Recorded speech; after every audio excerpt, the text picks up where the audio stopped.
चीज को अपने इतिहास के पन्नों में लेकर के जाएं और तलाशें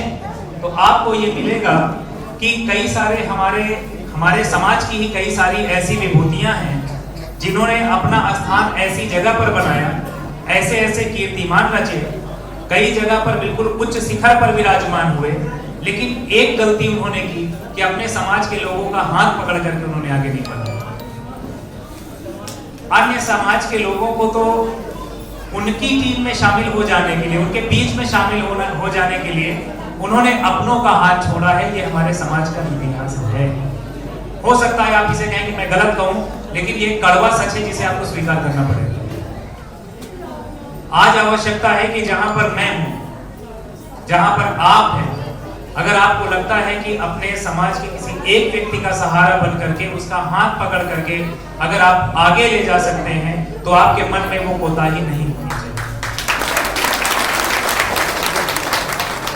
आज इस अधिवेशन में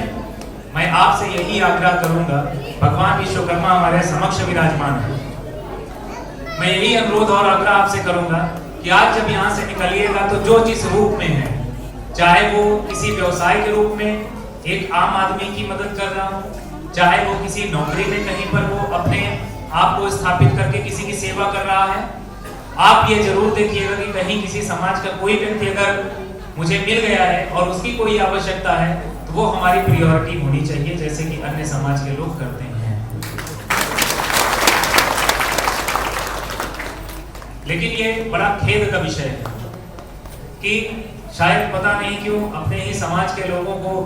अपने पास बुलाने में या उसको एक स्थान देने में जाने के उनको डर लगता है या वो देना नहीं चाहते। इवन हमारे यहाँ ही, इवन लखनऊ की मैं बात करूं, लखनऊ में ही दो चार ऐसे हैं उदाहरण जिन्होंने किसी न किसी पद के शीर्ष पद को उन्होंने सुशोभित किया, लेकिन अगर उनसे मिलने का समय मांगे तो वो हमें समय नहीं दे। तो मेरा सबसे आग्रह है, आपके समाज का कोई छोटा सा बच्चा, कोई बड़ा, कोई बुजुर्ग, यदि आप से कोई अपेक्षा करता है तो उसे जरूर पूरित करिएगा।